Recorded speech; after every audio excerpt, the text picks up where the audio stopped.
নমস্কার, শুভেন ডায়েরিতে আপনাদের স্বাগত।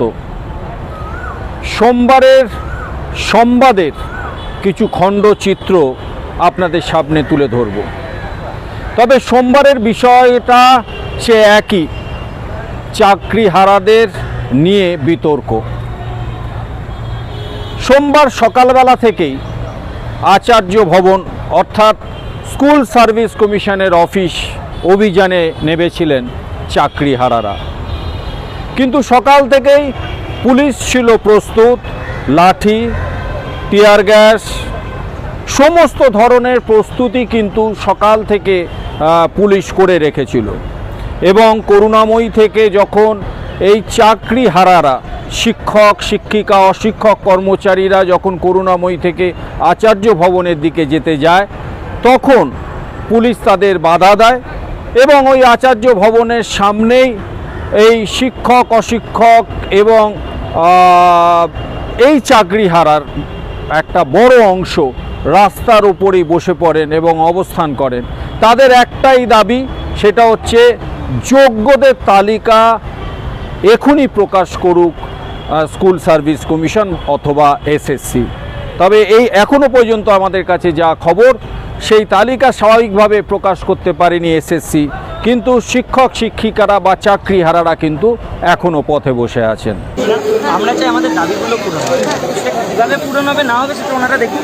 আমাদের দাবি আমরা যদি বাইরে থেকেও পূরণ হয়ে যাক না। এসএসসি যোগ্য অযোগ্যদের তালিকা প্রকাশ করা আজকে সন্ধ্যে 6টায় প্রকাশ করা সম্ভব না, কি মনে করেন?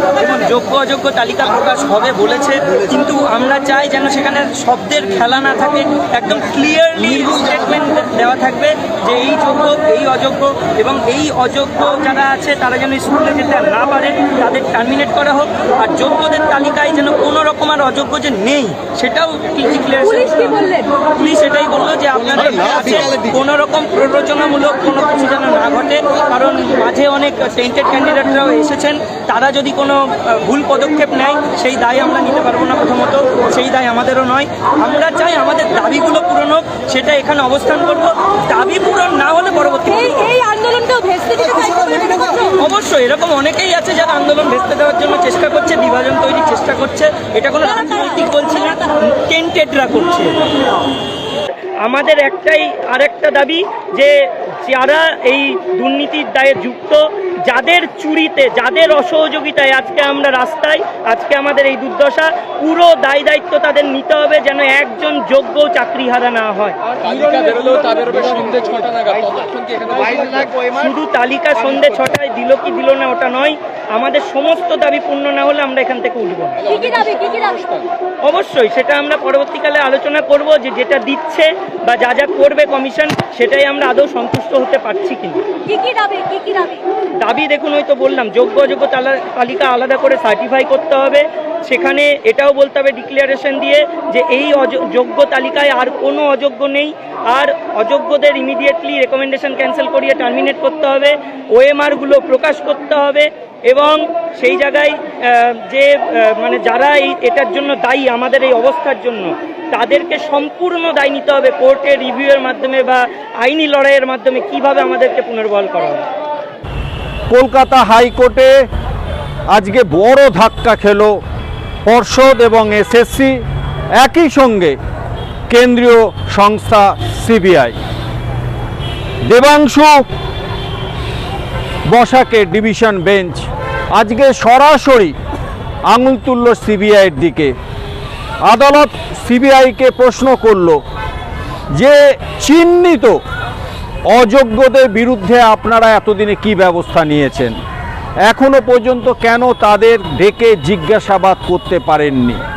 একই সঙ্গে পর্ষদ এবং এসএসসির কাছে আদালত পরিষ্কার জানিয়ে দিল, আপনারা যদি অযোগ্যদের মাইনে দেন তাহলে কিন্তু বিষয়টা খুব খারাপ দিকে যাবে, আদালত অবমাননার কবলে আপনারা পড়বেন। সিবিআই এবং পর্ষদ এবং এসএসসি আইনজীবীরা আদালতের কাছে একটা প্রশ্ন রেখেছিলেন, আবেদন রেখেছিলেন যে আমাদের কিছুটা সময় দেওয়া হোক, কিন্তু হাইকোর্ট ডিভিশন বেঞ্চ পরিষ্কার জানিয়ে দেয় যে একদিনের মধ্যে আমরা যেগুলো জানতে চাইছি সেইগুলো আমাদের কাছে জমা দিন। এবং বুধবার বাধ্য হবে সিবিআই এবং পর্ষদ এবং এসএসসি তাদের জবাব আদালতে পেশ করতে। আদালত কিন্তু এই দিন বলে দিয়েছে সুপ্রিম কোর্ট যে যে নির্দেশ দিয়েছে তা আপনারা পালন করতে বাধ্য, এবং সিবিআইয়ের দিকে আঙুল তুলেছে। অযোগ্যদের চিহ্নিত করা গেছে অনেক দিন আগে, তাদের কেন ডেকে জিজ্ঞাসাবাদ করা হয়নি সেটা আপনাদের জানাতে হবে বুধবারের মধ্যে। তাহলে আজকে হাইকোর্টে যেটা আমরা বুঝতে পারলাম, শুধুমাত্র পর্ষদ বা এসএসসি নয়, আদালতে রোষের মুখে পড়ল সিবিআইও। এদিন মুর্শিদাবাদে দাঙ্গার বিরুদ্ধে এবং চাকরি হারাদের পক্ষে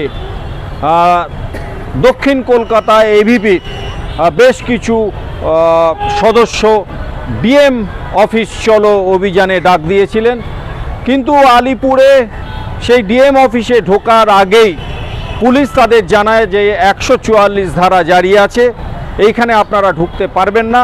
কিন্তু এবিপি সদস্যরা তা মানতে নারাজ হওয়ায় পুলিশ সঙ্গে সঙ্গে 25 জন এবিপি সদস্যকে গ্রেপ্তার করে। দেখতে থাকুন শুভেন ডায়েরি। ভালো লাগলে শেয়ার করুন, সাবস্ক্রাইব করুন।